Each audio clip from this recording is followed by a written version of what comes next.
on peut commencer par, du coup, ces drapeaux rouges qui se sont produits dans cette course. Il y en a eu un au milieu de la course, il y en a eu un en fin de course, comme tu le dis.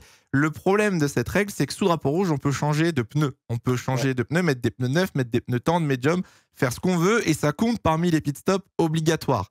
Et est-ce que ça, finalement, comme tu le demandais il y a quelques secondes, est-ce que ça peut poser problème et est-ce que ça ne devrait pas être changé? Parce que de un, ça peut tuer des stratégies, et de deux, finalement, tu te retrouves avec des pilotes en pneus tendres en fin de course et ça augmente, entre guillemets, les risques d'accident. Pierre-Jean, qu'est-ce que tu en penses du coup? Bah, c'est par exemple, pour Russell, il s'est fait complètement avoir sur ça.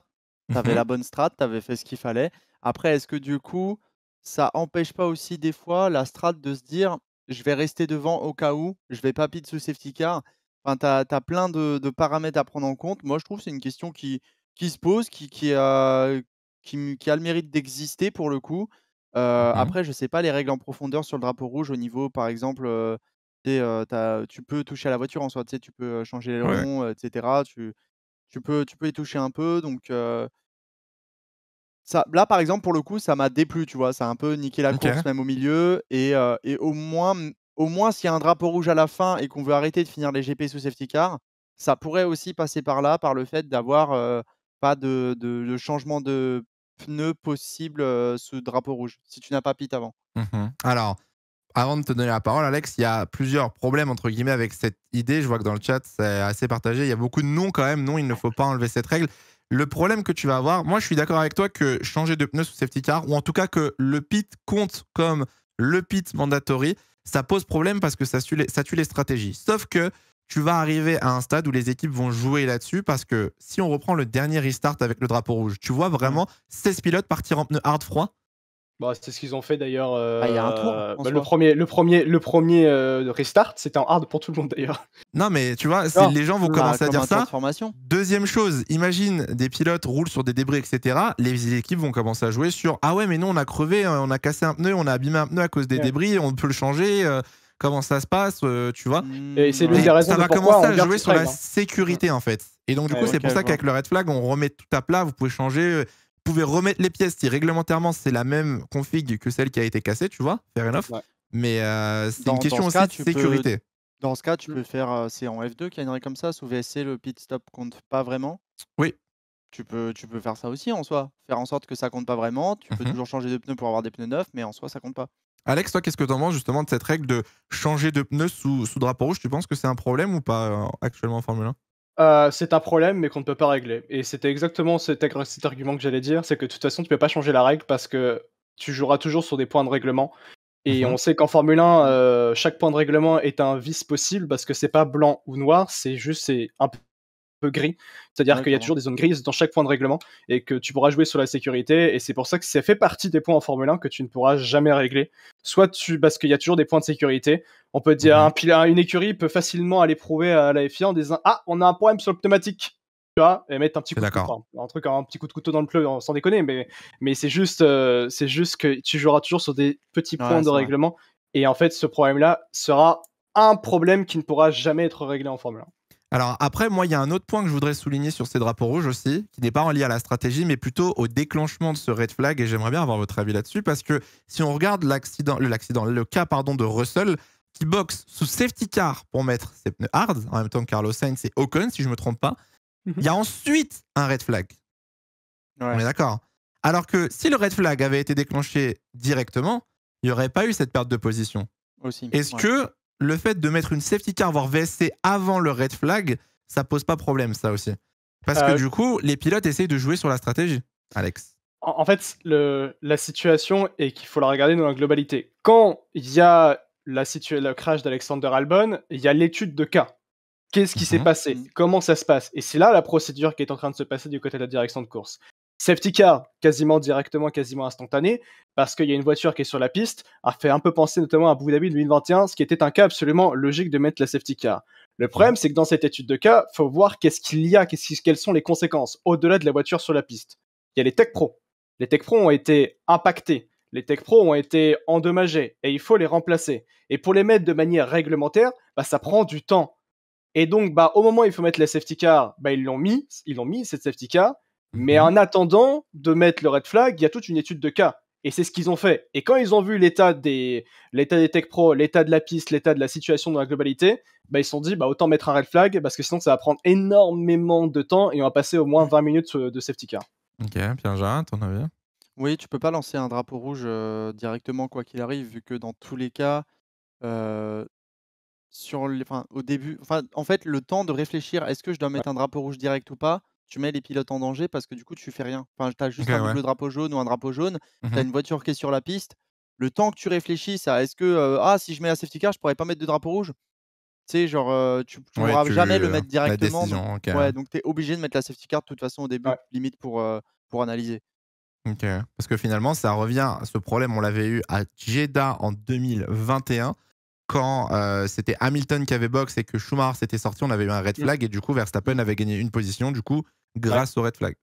Comme du coup, Russell a perdu des positions C'est arrivé aujourd'hui. plusieurs fois dans l'histoire de la Mhm. Formule 1 Oui, oui. et c'est Après, pas dérangeant. comme le chat est là depuis tout à l'heure, je l'ai un petit peu, donc It's Racing, c'est le jeu, etc. Russell a joué, il a perdu, mine de rien, oui, ça fait aussi partie du coup de la stratégie, mais c'est intéressant de voir comment ces red flags peuvent être gérés parce que ça a quand même un gros impact finalement sur la stratégie. Quand tu regardes ce week-end, ça a même annulé la stratégie et si il y a possibilité de trouver une solution, l'idéal c'est de trouver quelque chose. À l'époque, par exemple, on avait, alors là on remonte à 2007-2008, je me souviens, sous les safety cars, les pit lanes des fois étaient fermés aussi.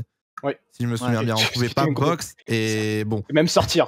Vous pouvez pas box, vous pouvez pas sortir. Si tu rentrais et que ça fermait entre temps, t'étais bloqué au stand. Mais enfin voilà, là, à voir comment ça peut être géré. Autre question sur les red flags, vu qu'on en parle. Les red flags en fin de course. Alors du coup, Pierre-Lotte, tu disais que... Non, oui, c'est ce que tu disais tout à l'heure, que ça avait fait un petit peu divertissement, entre guillemets, que le red flag Ouais. était plus là pour l'entertainment ou autre.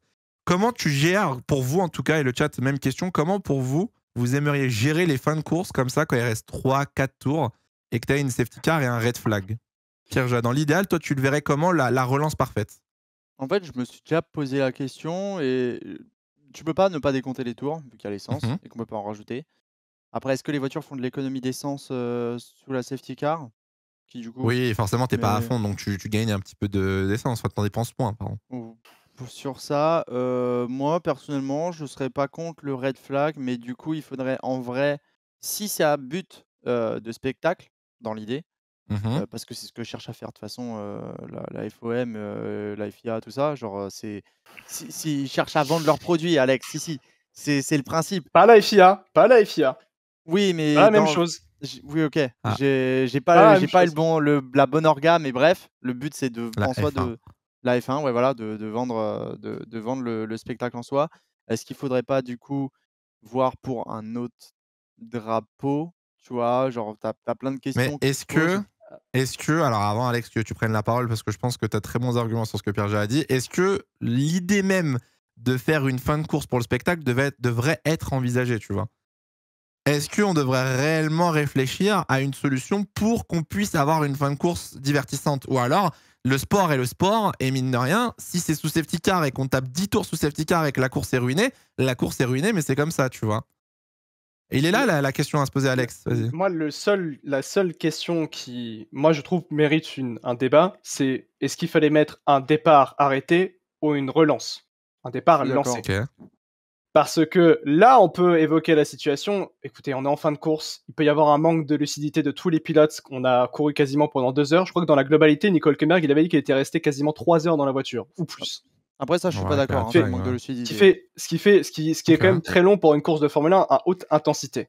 Enfin, en fin de course, peut-être que faire un départ arrêté n'était peut-être pas le meilleur des choix. Un départ lancé aurait été peut-être plus chill pour Oui, calmer mais tout le monde. Alex, ce qui Vas-y, fait la vas-y. différence dans les sportifs de haut niveau aussi, c'est le genre de petits détails. Et Oui, dans bien tous les sûr. sports, ce Oui. qui fait la différence aussi, c'est la lucidité que tu as une Et le fois que tu es au bout sang-froid. de l'effort.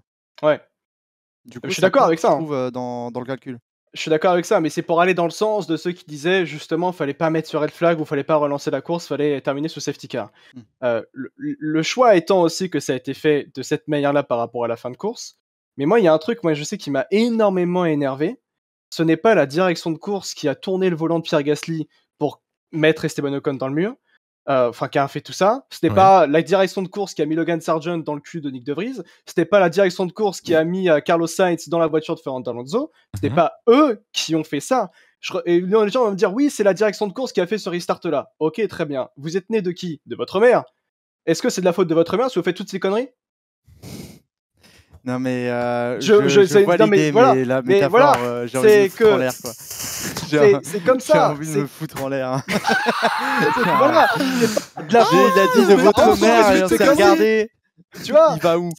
Mais non, mais pour Non, c'est mais comme la ça. métaphore est très juste, comme dit Pierre Jas, c'est juste la façon dont tu l'as. Ouais. C'est de la faute de votre merde si vous êtes devenu une merde pareille aujourd'hui. Ouais, vraiment. C'est à Et en cause plus, d'elle que il vous met des ratez temps de votre pause vie. hyper longs. Tu sais, il met des temps de pause giga longs entre les deux et t'es en mode, mais il va où? Non, mais la métaphore est très juste. Je rejoins Non, mais je l'argument vois. d'Alex que Faut arrêter de finalement, féliciter les pilotes. c'est ça, les pilotes sont responsables des voitures. S'il y a des accidents, c'est de la faute des pilotes et non pas du fait qu'il y a un red flag ou une relance. Moi, pour le coup, je suis pas d'accord sur un point, c'est que tu dis qu'il faut se poser la question, est-ce que ça aurait dû être lancé ou arrêté, le restart? Moi, je rejoins Pierre Jean, hein. Ils sont pilotes de sport auto, 2 heures, Oui, 3 heures mais ou pareil, pas. hein. Ils Bien se sûr. débrouillent, hein. S'ils font des erreurs, ils font des erreurs et point, ils sont responsables. Donc, mais ok, je voyais beaucoup dans le chat, ça parlait d'un green white checkered pour rajouter 2-3 tours en fin de course. On se souvient Ouais, de Vettel en 2021 en Hongrie qui n'avait pas assez d'essence pour finir la course. Donc malheureusement, Ouais, je non, pense que ça ça passe pas. c'est. En fait, il y a d'autres c'est pas sports, possible. je crois qu'il y a d'autres disciplines automobiles. Bah, la Formule, après la Formule 1, c'est un cas spécial parce que c'est des batteries qui ont des surplus d'énergie, spécialement pour les fins de course. Il y a des temps additionnels.